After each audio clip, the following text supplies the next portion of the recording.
There are Hollywood stars who chase the spotlight, and then there's Sam Elliott. For decades, he's been the gravel-voiced cowboy who rarely raised his voice, never spilled secrets, and carried himself with the kind of quiet dignity that felt more frontier than film set. But now, at 80 years old, that silence has cracked. And when it did, what came out wasn't polite anecdotes or carefully polished PR lines. It was raw, unfiltered truth. Sam Elliott finally revealed the actors, and even one Oscar-winning director he simply couldn't stand working with. Some names will shock you. Others might make more sense than you'd expect. But all of them paint a picture of a man who has always stood by one code: respect the West, respect the craft, or get out of his way. Benedict Cumberbatch, the Brit in cowboy boots. The first name Elliot dropped sent a shockwave across Hollywood. Back in 2021, while most actors would have offered a vague, diplomatic review, Sam went for the jugular. Appearing on a podcast, he tore into Jane Campion's The Power of the Dog, the Oscar-winning film that critics adored, but Sam dismissed as pretentious misfire. And he didn't just critique the movie, he zeroed in on its star, Benedict Cumberbatch. To Elliot, Cumberbatch's performance wasn't authentic. It was stiff, prissy, and almost comical. In Sam's words, "What the hell does this Brit know about the American West?" That single line lit the fuse. Film critics accused Elliot of being out of touch, of gatekeeping masculinity in a genre now being reshaped to include more nuance and vulnerability. Supporters of The Power of the Dog argued the film was a daring exploration of repression and hidden identity. But Sam didn't flinch. To him, cowboy life isn't art house theater. It isn't posture and costume. It's a lived reality, built on silence, grit, and unspoken rules. No matter how much preparation Cumberbatch did, no matter how many hours he spent learning ranch life, Elliot felt the cultural disconnect was unbridgeable. And so, Benedict Cumberbatch became the first name on a list Sam Elliott never thought he'd reveal. But Cumberbatch wasn't the only one. If Sam disliked polished art house acting, he had an even bigger problem with unhinged chaos. Nicolas Cage, Chaos versus Stillness, where Sam Elliott believes acting is about restraint, about letting silence carry weight, Nicolas Cage has built an entire career on doing the exact opposite. Cage's style is manic, explosive, unpredictable. To millions of fans, that's genius. To Sam Elliott, it was disorder. When the two shared the screen in Ghost Rider, you might think sparks would fly. On screen, yes. Off screen, not at all. Sam did his job, delivered his lines with stoic gravitas, but he kept his distance. Later, he described actors like Cage as more firework than flame, a stinging indictment that said it all: flashy, loud, and gone in a moment, leaving little behind but smoke. Sam's philosophy has always been that the strongest performances come from subtlety, a glance, a pause, the kind of silence that pulls the audience closer. Cage, by contrast, was an eruption, and Sam thought it hollow. Awards, fan devotion, and critical praise never swayed him. Elliot saw Cage's style as erosion of an art form he considered sacred. To Sam, it wasn't rivalry. It wasn't bitterness. It was simply a fundamental difference in values, and a line he would never cross. But if Nicolas Cage embodied chaos, the next name on Elliot's list represented something even worse in his eyes: Hollywood's glossy version of the West. Kevin Costner, soap opera in boots. Sam Elliott doesn't just play cowboys, he is one. Raised in the American West, steeped in ranch life, he brought authenticity to every role. Authenticity that can't be faked with wardrobe or dialogue. So when Kevin Costner became Hollywood's favorite modern cowboy, first in Wyatt Earp and later in Yellowstone, Elliot wasn't impressed. Costner's version of ranch life was too polished, too cinematic. The boots were clean, the cattle barely smelled, and the lines were delivered with Hollywood smoothness rather than weathered grit. In private, Sam scoffed. He plays a rancher like it's dress up, like cosplay. That single remark captures Elliot's lifelong frustration with what he sees as a diluted version of Western storytelling. The biggest clash came with Yellowstone. While the show became a phenomenon, Sam turned down an offer to appear. Why? He dismissed it outright as soap opera with a cowboy hat. The tension never boiled over into open hostility, but producers described the chill between them as enough to freeze a desert. For Elliot, it wasn't personal, it was principle. Costner symbolized the Hollywood West. Glossy, curated, cinematic. Elliot stood for the old code. Quiet, raw, authentic. And neither man was willing to bend. If Costner was too glossy, the next actor was too theatrical.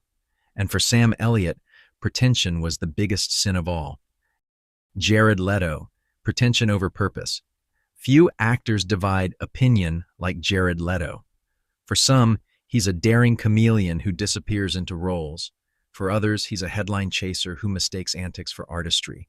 Sam Elliott falls firmly in the second camp. When stories emerged of Leto sending rats to his Suicide Squad co-stars, staying in character offset and blurring the line between performance and real life, Elliott rolled his eyes. He's acting like acting is a carnival, he reportedly told a friend.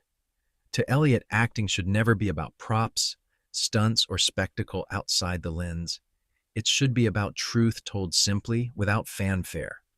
Leto represented the exact opposite. There was even a project where the two almost crossed paths. Elliott quietly walked away the moment the casting shifted toward Leto. No press statement, no dramatic feud, just silence. A silence that said everything. But if Jared Leto represented theatrical pretension, the next name hit even closer to home. Sam actually worked with him day after day, and still found him lacking. Ashton Kutcher, the algorithm actor. Netflix's The Ranch paired Sam Elliott with Ashton Kutcher. On paper, it looked like a clash of generations. The old-school cowboy actor beside the sitcom star turned tech investor. On set, it was exactly that. Elliott stayed professional, showed up, delivered his lines with the same authenticity he always had. But behind the scenes, he wasn't impressed. Crew members recalled him muttering, "Decent guy, but no real actor." For Elliott, Kutcher represented the modern system, where charisma, charm, and a massive following could catapult someone to stardom without the hard road of grit and discipline. Sam had climbed through bit parts and character roles before becoming a legend. Kutcher had rocketed to fame on sitcom laughs and viral appeal. Publicly, Kutcher was gracious, praising Elliott as a mentor and legend. Privately, Elliott kept his distance. To him, Kutcher's energy was light, crowd-pleasing, but hollow. It lacked the weight and truth real storytelling demanded. Sam's criticisms weren't limited to actors. When it came to directors, he could be just as unforgiving, and in one case, it sparked a public feud heard across Hollywood. Jane Campion, the director's showdown. Elliott's firestorm around the power of the dog didn't just target Benedict Cumberbatch. It hit the film's director, Jane Campion, head-on. Sam dismissed her take on the West as inauthentic, going as far as saying a filmmaker from New Zealand had no business exploring cowboy culture. Campion didn't stay silent. At the Directors Guild of America Awards, she clapped back in front of the entire industry. "He's not a cowboy, he's an actor." The moment was explosive. Critics framed it as a battle between old Hollywood and new, between gatekeeping tradition and inclusive storytelling. Campion accused Elliott's comments of being not just dismissive, but sexist, an attempt to control who had the right to tell Western stories. Sam, true to form, didn't issue an apology. He stood by his code, even if it cost him goodwill. For him, the West wasn't a setting for reimagination. It was a way of life, and he wasn't about to compromise that belief.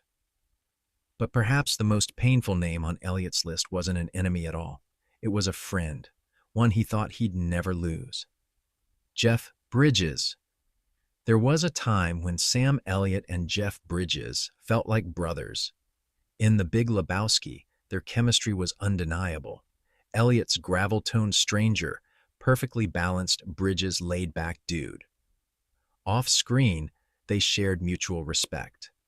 Both were authentic, grounded, and allergic to Hollywood glamour. But after Bridges won his Oscar for Crazy Heart in 2010, something shifted. He became harder to reach, more polished, more aware of his status. To most, it was natural evolution. To Sam, it was a quiet betrayal of the values they once shared. Later, Elliot made a cryptic remark. Some folks change, others just show who they always were. Fans immediately linked it to Bridges. What hurt wasn't anger, it was loss. The two stopped attending each other's premieres, stopped offering the casual support that once defined their friendship. No public fights, no dramatic falling out, just silence. For Elliot, loyalty was sacred. When it faded, it cut deeper than any feud. And with that, the list was complete. Not just a roll call of grudges, but a map of what Sam Elliott stands for. Sam Elliott is more than a Hollywood actor. He's a relic of a code that values silence over spectacle, authenticity over polish, principle over popularity. At 80, he finally said the names he had carried for years. To some, he's a stubborn relic, refusing to adapt to a changing Hollywood.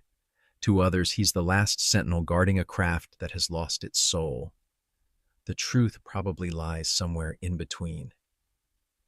But one thing is certain. Sam Elliott never bent, never softened, and never compromised the West he carried in his bones. So what do you think? Is Sam Elliott holding the line as the last true cowboy in Hollywood? Or is he simply unwilling to accept that the world, and the art form he loves, has moved on?